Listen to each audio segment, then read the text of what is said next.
What's going on, guys? Welcome back to another video. Today I'm going to be showing you guys something pretty requested in the comment section of the last video I did, which is my shift knob setup. All right, so this is the shift knob setup I'm talking about, and for those of you who don't know, my car is an 8-speed auto, so getting this to all fit right was kind of interesting. So the way this works is there's this black piece here which lets you thread on pretty much any shift knob that's made for a manual. You just have to make sure you have the right thread size, but I do have the thread size of this adapter and I'll put it in the description below, and I'll also put a link to this. Funny enough though, to make this shift knob adapter work, I needed to use parts from my old shift knob setup, which is just this little spring-loaded universal auto knob that you push down for the button depress to shift it. The only difference between the two of these is that this one has a spring on the inside, so it goes back up really easily.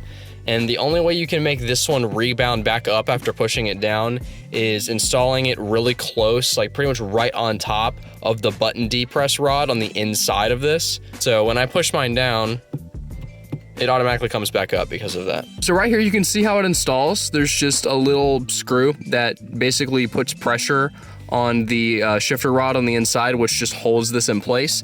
Now, normally that wouldn't work. I don't think that system will work without modification. The way I got mine to fit was this shift knob came with a bunch of little rubber adapters that slide over stuff to make this fit.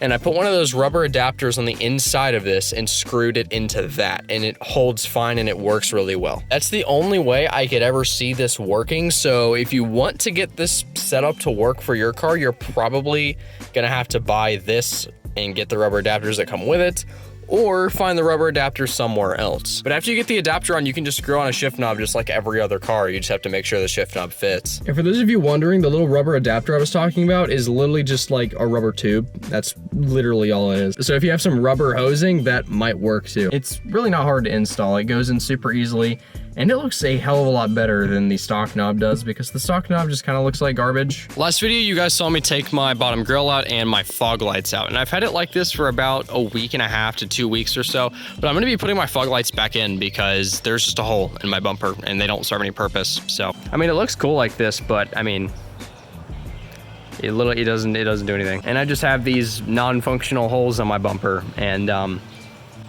I'm gonna put the fog lights back in, but I'm not actually gonna be using the fog light itself, if that makes sense. I'm just gonna be using the arc running light, because before they were hooked up with an HID kit that was pretty garbage that I took out because they just wouldn't work half the time. So yeah, I'm gonna go ahead and throw these back in the car.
All right, so I got the fog lights back on the car. I think it looks a bit cleaner. I still have the intercooler exposed, so that looks really cool, but then I actually have my fog lights back in, and I actually like this look better than just having holes in the bumper because they didn't really do anything. That pretty much wraps it up. I hope you guys enjoyed the video. If you did, make sure to drop a like and subscribe, and I'll see you guys in the next one. Take care.